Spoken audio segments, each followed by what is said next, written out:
This news program is proudly brought to you by Smart Start Breakfast Biscuits and Now Biscuits.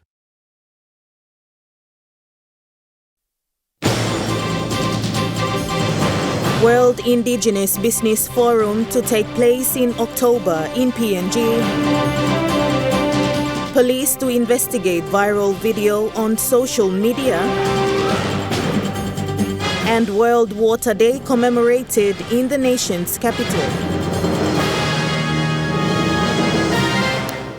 A very good evening. You're watching National EMTV News. I'm Grace Papiali. Thank you for joining us.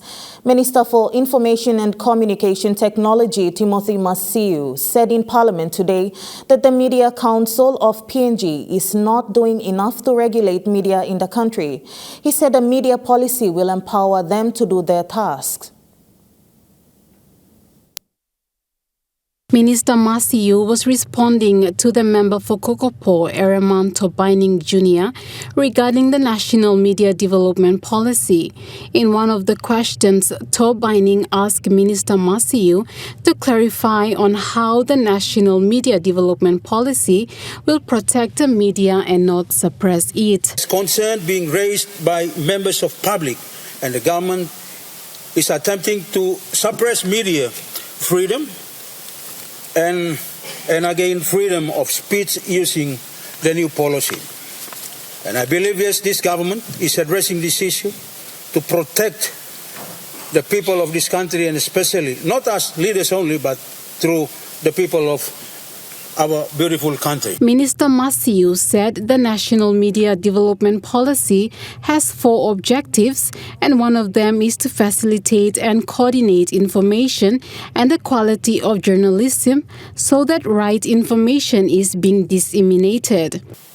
Number 1, facilitate and coordinate access to information for citizens and ensuring the media provides accurate, impartial, and balanced reporting on issues of public interest, including those affecting marginalized or underrepresented groups. Masiu said the National Media Development Policy will empower the Media Council to regulate the media.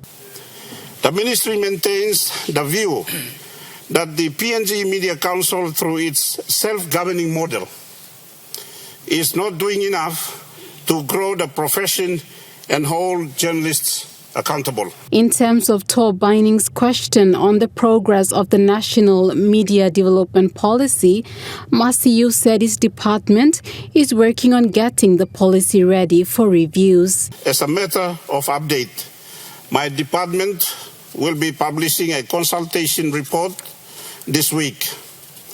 Following this, the consultation itself is leading us to undertake a series of nationwide survey to better define our media landscape and ascertain data necessary to consolidate issues highlighted in the recent consultation workshop.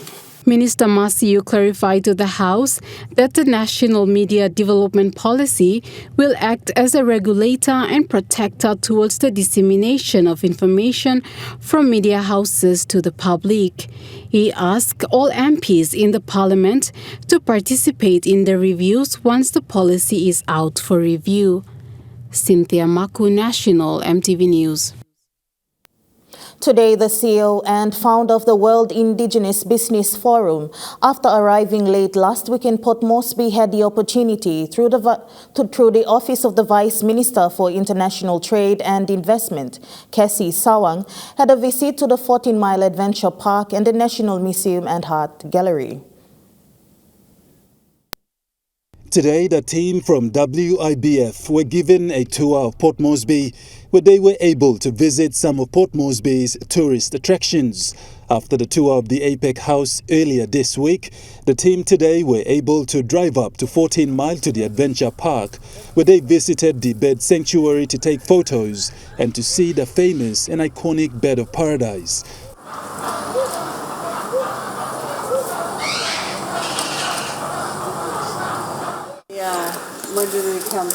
While in the bird sanctuary, the team was also able to see the many species of orchids. CEO for WIBF, Rosa Walker, said visiting PNG and now to see how welcoming and friendly the people are is something she hopes others can also experience. Country has been so beautiful.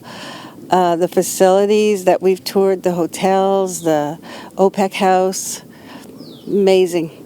But I can't say enough about the people. My gosh, everybody's so kind and generous and welcoming.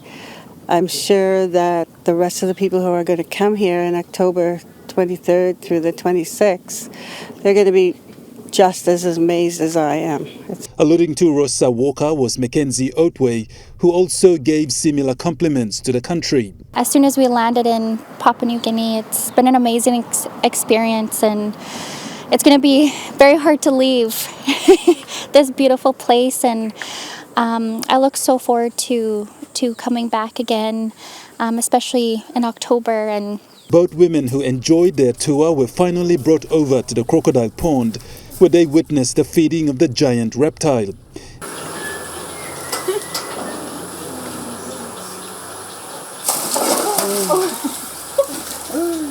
They are hoping that as they continue their visit in PNG and other parts of the world, they are happy to promote PNG. Flowers, the orchids are so beautiful.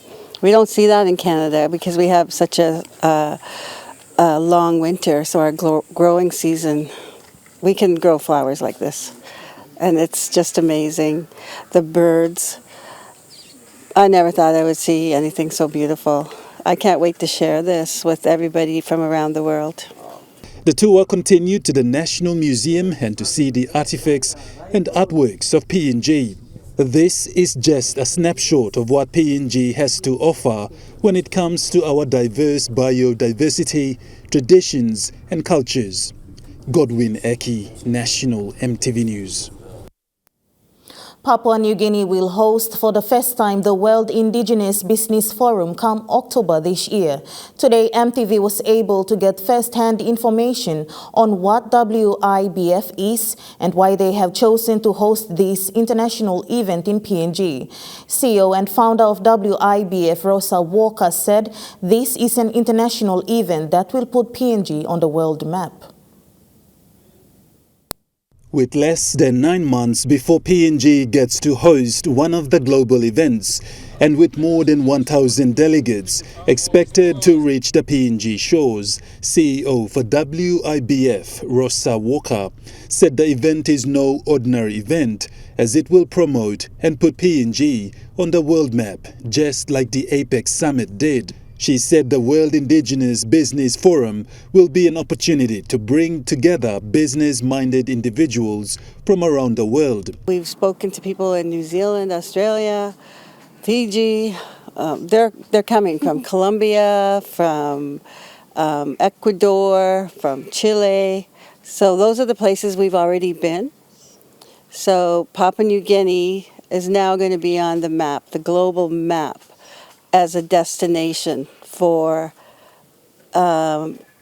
international or global conferences. You're going to be able to say to the world, we've hosted not only APEC, but we've now hosted the World Indigenous Business Forum. She added that the World Indigenous Forum is a reflection of the diversity that indigenous communities have. She said for PNG to host such an event is an achievement for the country. For the people that are going to be watching, we really encourage their attendance. What they will see and what they will hear are Indigenous people from around the world who started their own businesses, who started from nothing in a lot of cases and become multimillionaires. You're going to hear those kind of stories where people share how they did it. Let's learn from one another. Let's connect with one another and share how to do it and inspire one another. That's our whole goal. She added that the event will attract business-minded individuals and owners from around the world to create a network of indigenous entrepreneurs and specifically promote indigenous businesses from around the world. as a youth coming into this, I started with WIBF in 2017, and I was as a volunteer, and now just being able to experience it right from the start, meeting everyone, and seeing the sights and everything before we bring the whole delegation over. It's been an amazing experience. And she said business owners will have the opportunity to use the platform and exchange ideas. Spearheading this major event will be Chairlady and Vice Minister for International Trade and Investment and member for ICOST, Kesi Sawang. Godwin Eki, National EMTV News. A helpless woman was held by gunmen, threatened and intimidated by heavily armed gunmen after she was caught in between a tribal fight that was about to erupt between two warring tribes in the Sac Valley area in Enga Province. Enga's Provincial Police Commander George Kakas is yet to confirm with his station commander if the lone female has been killed or is still held hostage.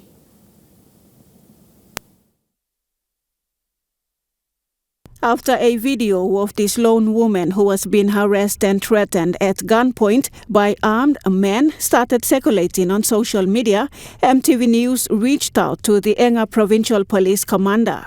The man in charge of policing in the Enga Province, Chief Inspector George Kakas, explained to this newsroom via a telephone call today that the lone woman was on her way to the garden unaware of a brewing tribal fight when she was caught by the angry gunmen. Fights between the two warring tribes started last year.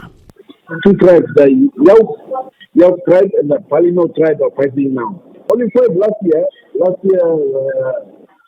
last year, fighting was in the middle of the year, but I managed to stop it. We did a peace ceremonies, and last month we did some fight.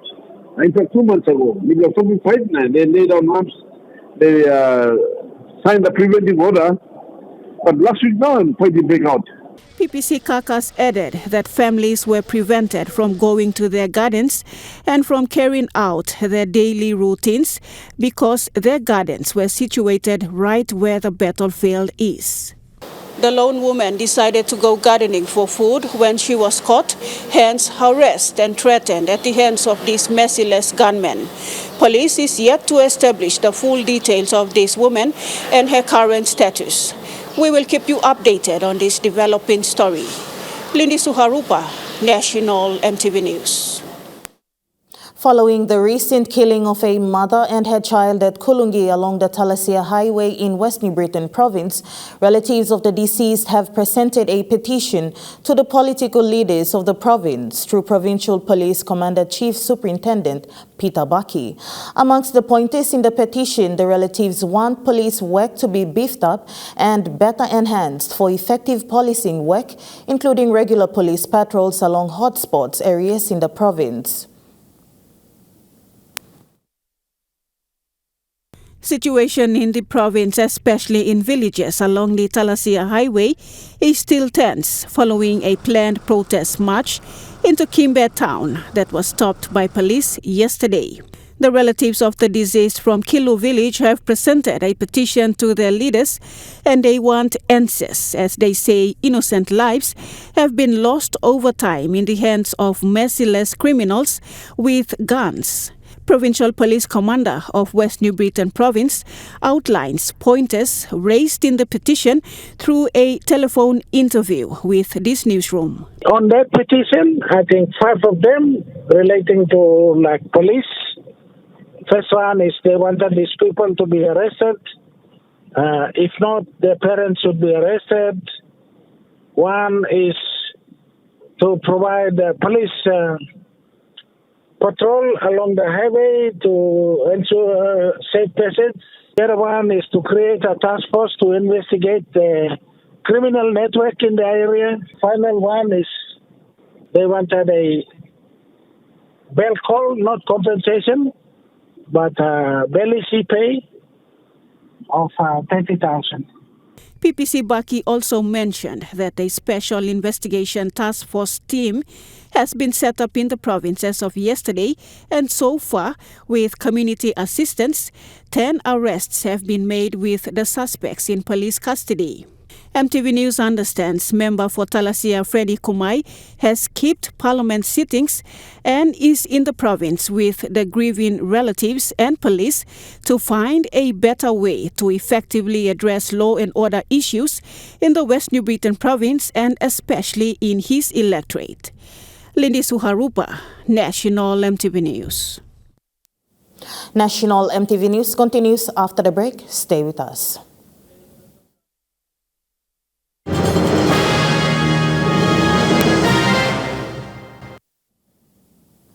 You're watching National MTV News. The Deputy Representative for UNICEF PNG, Vikas Singh, has called for action to protect and carefully use the available water sources and to look after it for the future generations to use. He also calls for collective action to step up access to safe water for all, including vulnerable and hard-to-reach populations in PNG. This was said today when commemorating the World Water Day at Pari Elementary School in Port Moresby. World Water Day is celebrated here at the Pari Elementary School. The theme is Accelerating Change. This is aimed at encouraging proper water and sanitation practices to address water and sanitation crises faced by many throughout the country.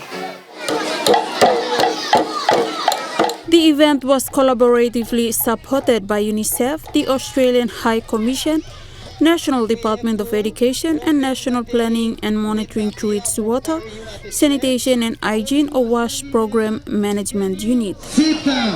The Deputy Representative for UNICEF stated that 1/3 of PNG's population use unsafe surface water such as rivers. For most people, the need is urgent. We cannot afford to wait. We need to accelerate efforts to increase access to safe water, which is basic to human survival, health and development. The Communication and Promotion Officer of the Department of National Planning and Monitoring, Edmund Banik, said only a fifth of the country's population reside in urban areas, signifying the access to clean water challenge is a graver in rural areas. He says the National Water Sanitation and Hygiene Policy 2015 to 2030 target to reach 70% of the population to have access to clean, sustainable water by 2030.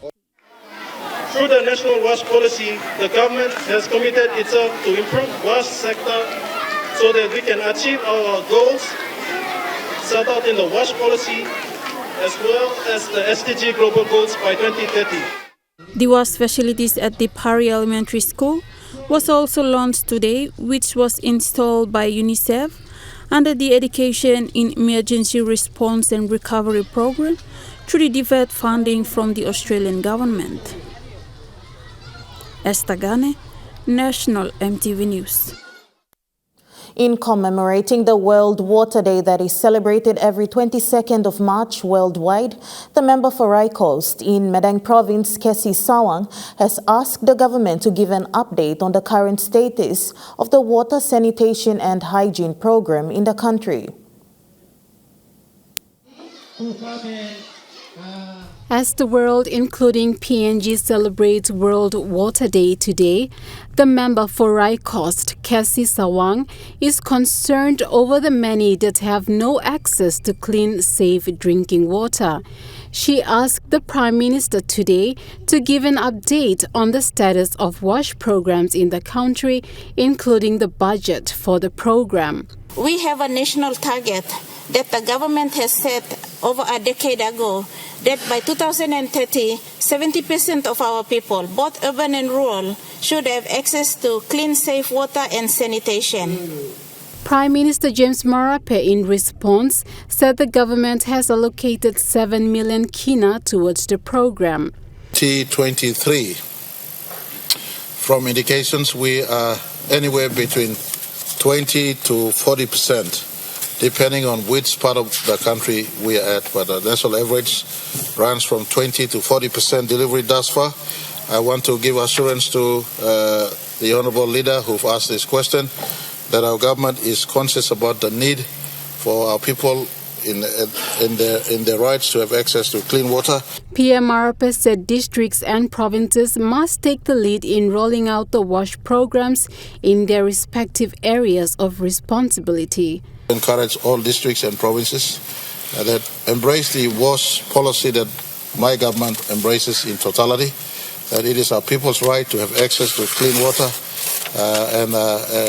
in where they are living. So at the districts, when funding is coming to you, or provinces where you have your provincial budget to run, treat the need for water in as far as your people is concerned as a key need at the national level.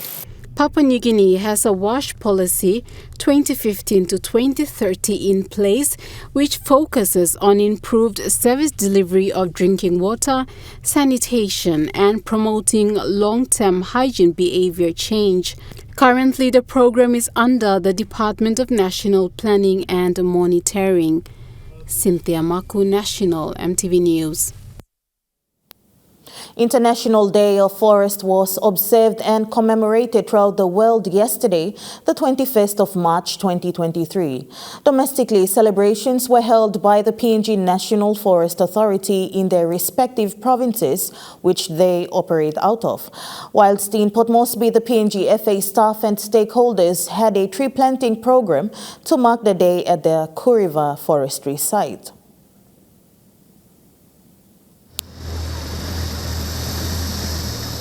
International Day of Forest was set by the United Nations in 2012 to protect and create awareness on the importance of the forest. PNG has been observing this day since 2014, and this year marks the 9th year.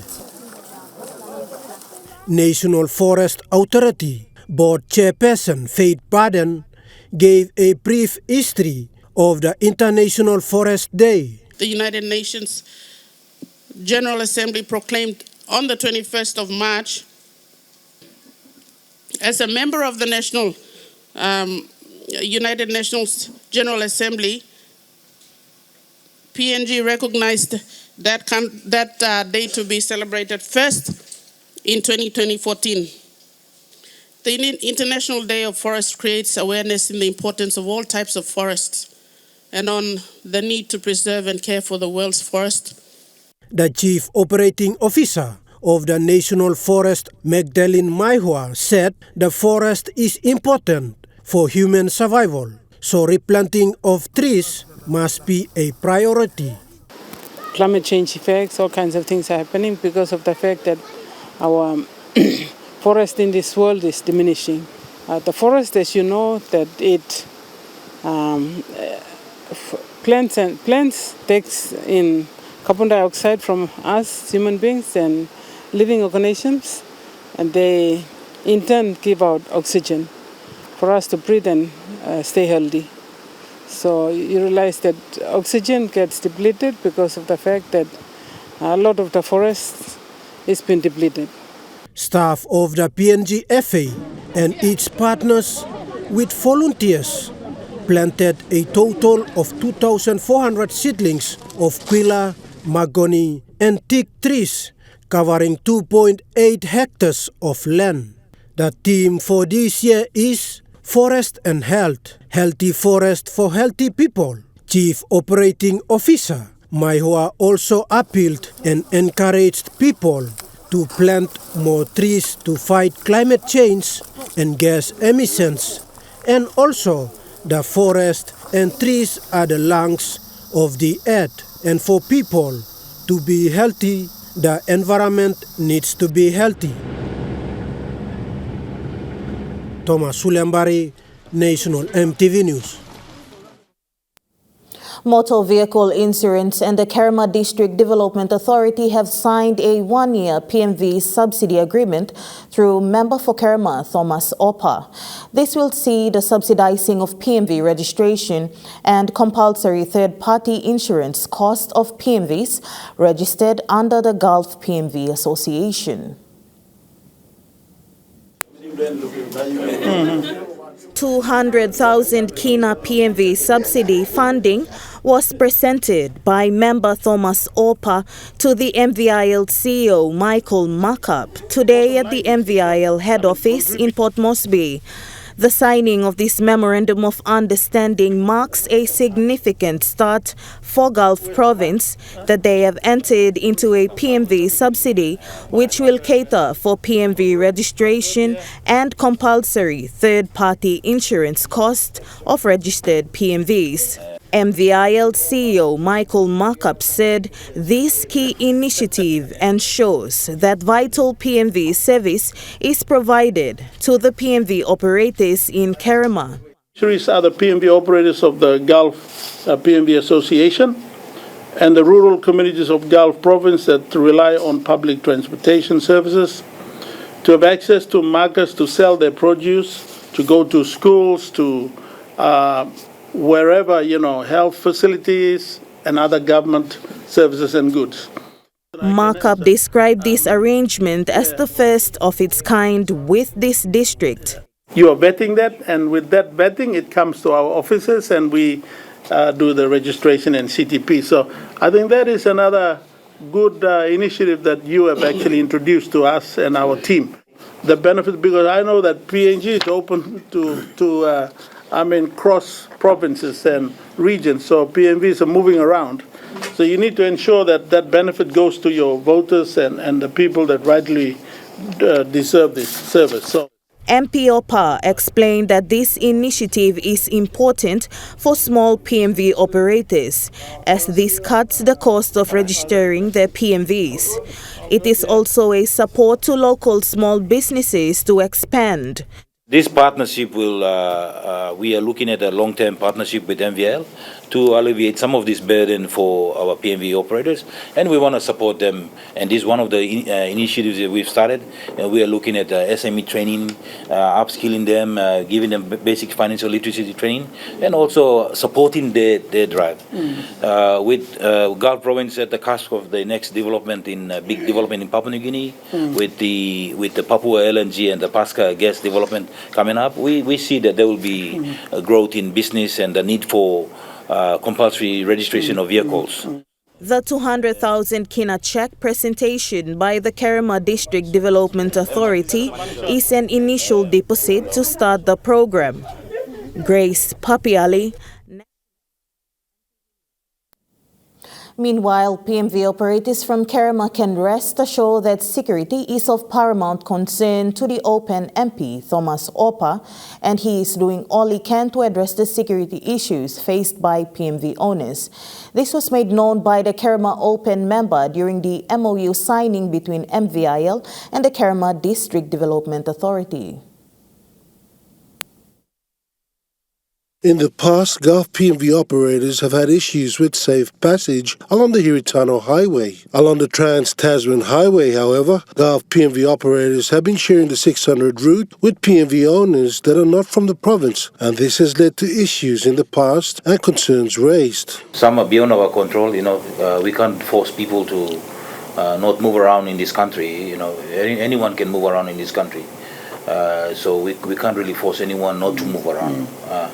But in terms of law and order, those are normal issues that you will find in every part of the country, and we manage through the process that we have. If someone breaks the law, the law is there to deal with him. So yes, we do have drug smuggling and those illegal activities happening along the highway. The local member Thomas Orpa highlighted that security is a concern and he is doing all he can to ensure this issue is addressed. We are working closely with the local police in Kerema, the PPC and his team down there, and we are also working closely with the Gulf PMV Association together with all the presidents. Some of the concerns that are raised by all those issues. In terms of security, we are addressing them at the moment. The importance of the Hiritano Highway and Route 600 was highlighted today by Kerema Open MP Thomas Orpa. It is the main transport that we use, and many of our people frequent Port Moresby for education, for health, just about everything. They all come up to Moresby for these vital services. And so they use all the PMV trucks and sometimes the highways are bad, and then there's a lot of issues with the PMVs, and it becomes a burden on many of the PMV operators who are small, who are only small people providing a vital service to our rural folks back home, and that makes life easier for our people back home. While the local member has admitted that he cannot guarantee 100% safety and security for the PMV operators and the travelling public, the normal police operations and working along with the Kerema DDA and local communities will be the difference in ensuring trust and confidence in the PMV owners and travelling public. Rocky Iso, National EMTV News. And now we take a look at the Nest Fund market report. The Kina closed unchanged at $0.2840 US in the interbank market. At Bank South Pacific, Yokina was buying $0.2765 US, $0.4115 Australian dollars, $0.2492 euro, 36.15 Japanese yen. Looking at commodity prices at New York close, gold is trading higher, coffee closed higher, cocoa closed higher, copper closed lower, palm oil closed lower, crude oil is trading lower, copper closed higher. On the stock market, the Dow Jones closed higher, the ASX 200 is trading higher, the All Ordinaries is trading higher. National EMTV News continues after the break with more stories. Stay with us.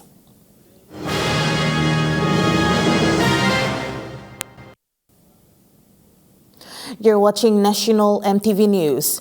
Families who have been renting houses from the National Housing Commission at Gerhu Stage 1 for more than 35 years were evicted yesterday after receiving an eviction notice from the Port Moresby District Court. 2 families vacated their homes and are now homeless as they set up makeshift shelters in front of what used to be their homes in hopes of a solution from respective authorities. The father of one of the evicted family, Yasling Akianang, who has been a tenant of the 3-bedroom unit at Section 274, Lot 7 for the last 46 years, is now out on the streets with no way to go. Deidre Akianang, who is the daughter of Yasling Akianang, said they went to court a few weeks ago and were given a stay order for a month. However, they were evicted within 24 hours upon being given the stay order. We been going to court 2 weeks ago, two or 3 weeks ago. Court we plus here no one plus stay order. So court put him aside this last stay order. So we believe that we were given a month to vacate the property, but all come not saving me plan, all giving me plan 24-hour notice. That's all, which was that's injustice. I mean, no fair me plan. Deidre said they don't have title, but the father has the tenancy agreement which he signed in 1977 with all the pay slips and documents of rental payment as evidence. She says they believe that they don't owe NHC rental arrears. Also, commission in no come again lo here na check him.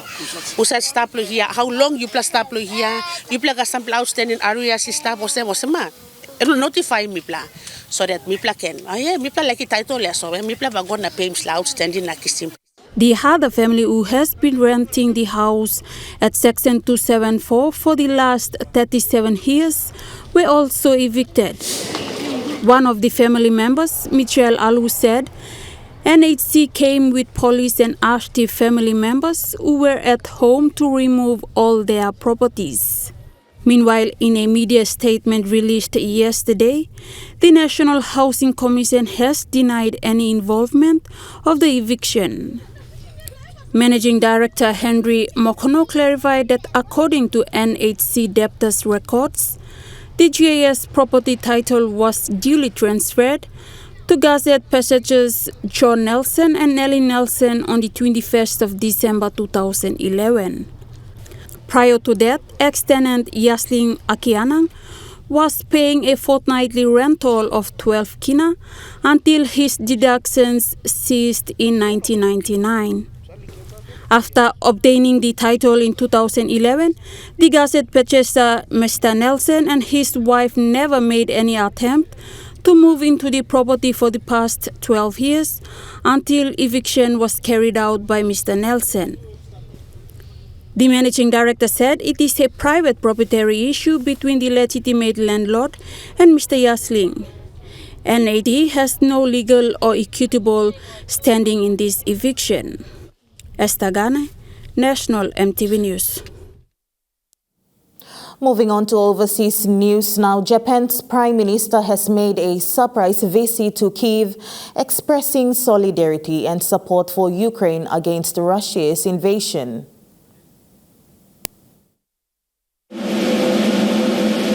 Russian diplomacy is known for its pomp and pageantry.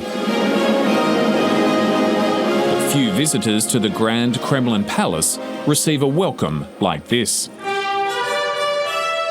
Besides the symbolism, there was little to show. The US believes Russia wants Chinese weapons.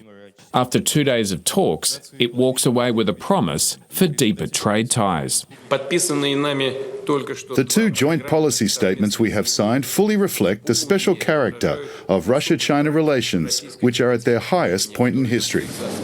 Xi Jinping insists China is impartial on the war in Ukraine, and he seeks to position himself as a mediator. On the Ukrainian crisis, China has always adhered to the principles of the UN Charter, to an objective and impartial position, and promoted peace and negotiations. While crystal was clinked inside the Kremlin's gilded halls, Japan's Prime Minister visited Bucha, where over 400 Ukrainian civilians are thought to have been killed by Putin's troops. I really feel great anger for all these atrocious acts. The Japanese Prime Minister met with Volodymyr Zelensky in Kyiv, who offered up his own peace plan to counter China's 12-point proposal.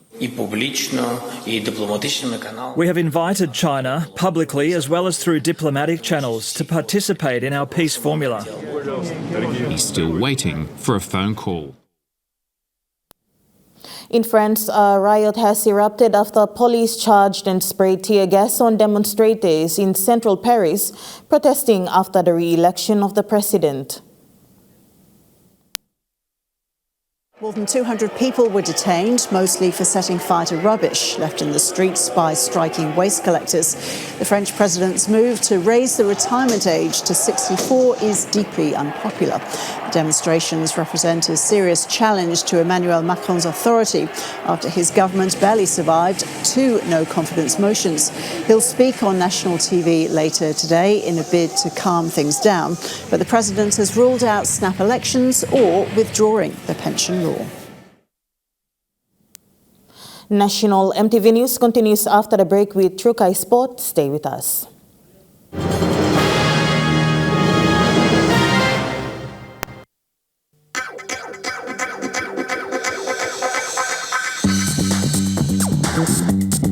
Trukai Sports.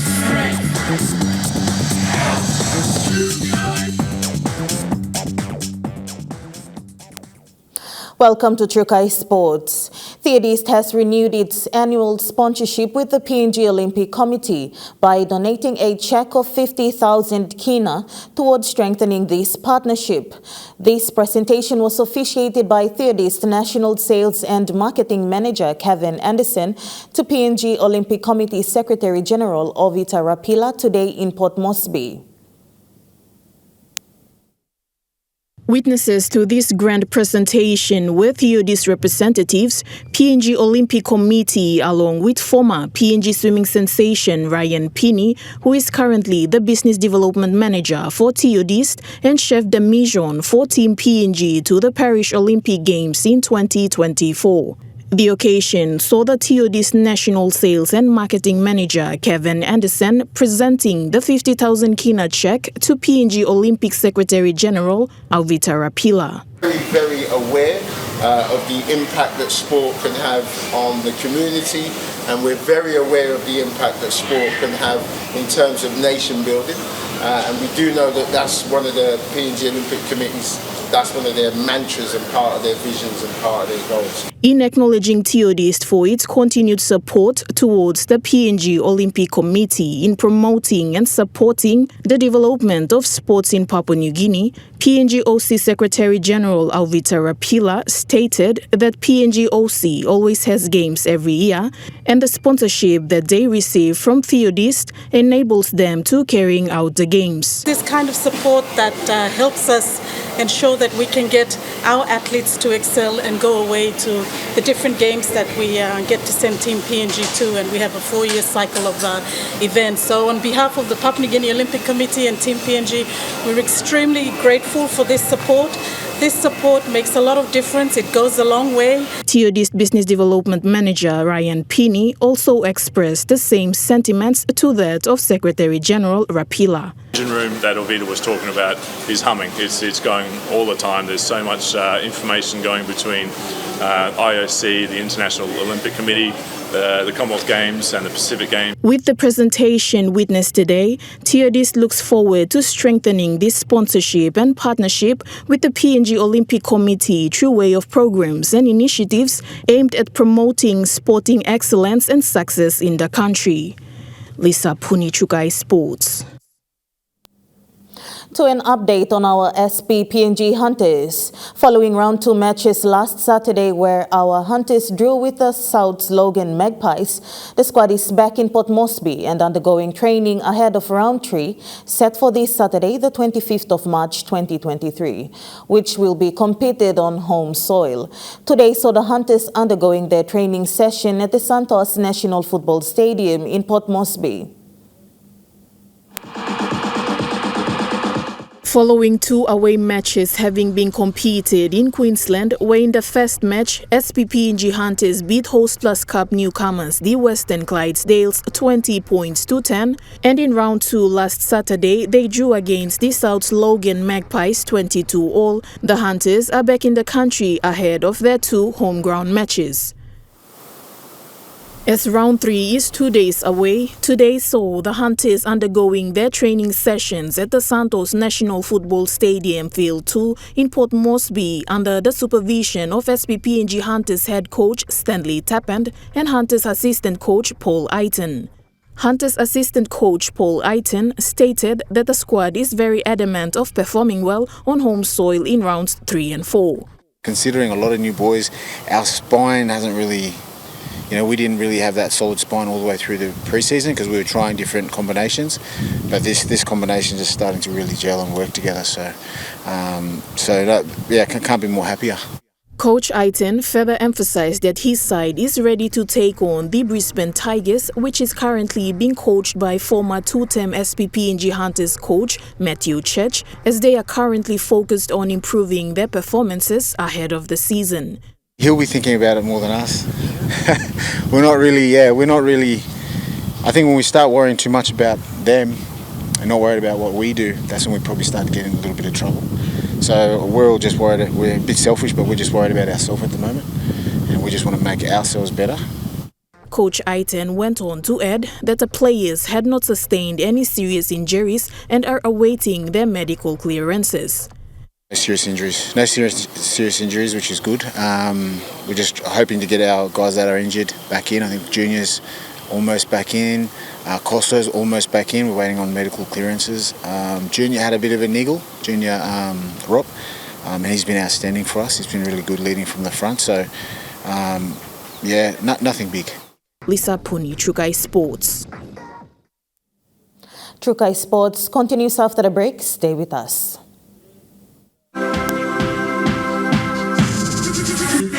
Trukai Sports.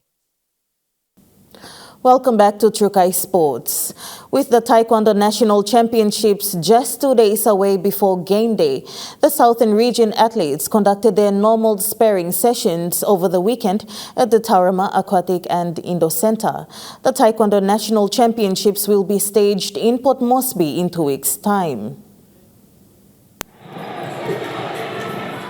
The National Championships will see the best national athletes from 4 regions of the country in action next month at the Tauranga Aquatic and Indoor Centre in Port Moresby. As all the athletes undergo their sparring sessions with the tournament just 2 weeks away, the Southern Region athletes have so far completed 5 weeks of their training session. Taekwondo national coach Edward Kasman highlighted on their sparring drills and preparations. Training, when you see it now, it's mainly competition related, like Olympic sport. So fighting mainly, fight training. So that's what we're doing today. We've also got the patterns in the tournament.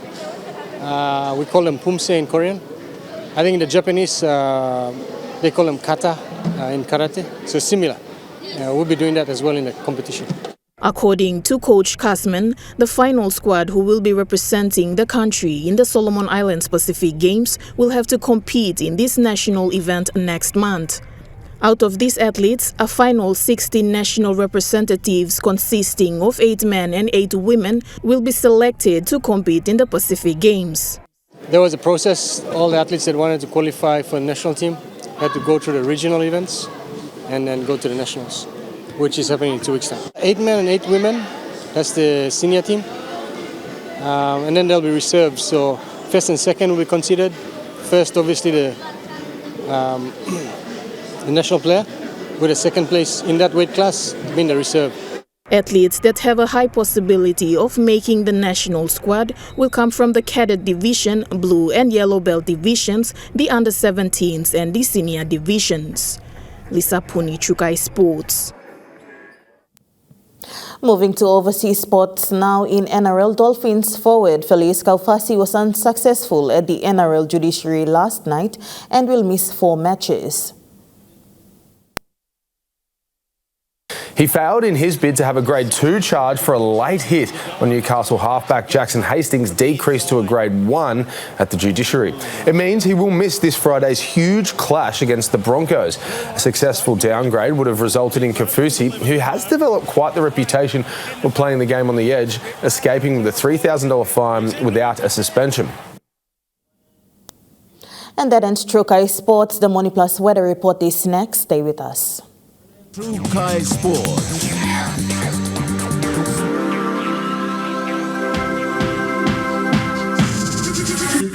Trukai Sports. This weather update is proudly brought to you by Money Plus, with you always. Weather forecast for the next 24 hours in the southern region: Port Moresby City, few showers and thunderstorms this afternoon, evening, then mostly fine night. Darrow, occasional showers tonight. Karama, few evening showers and inland thunderstorms, then mostly fine night. Alatau, mostly fine. Popondetta, few showers tonight.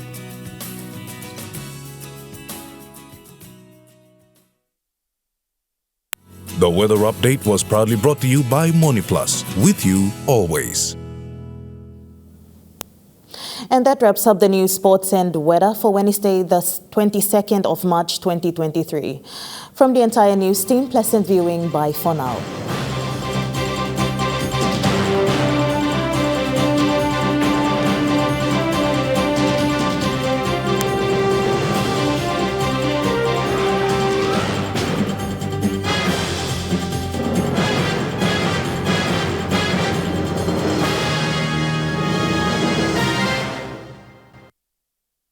This news program was proudly brought to you by Smart Start Breakfast Biscuits and Gold Nuggets.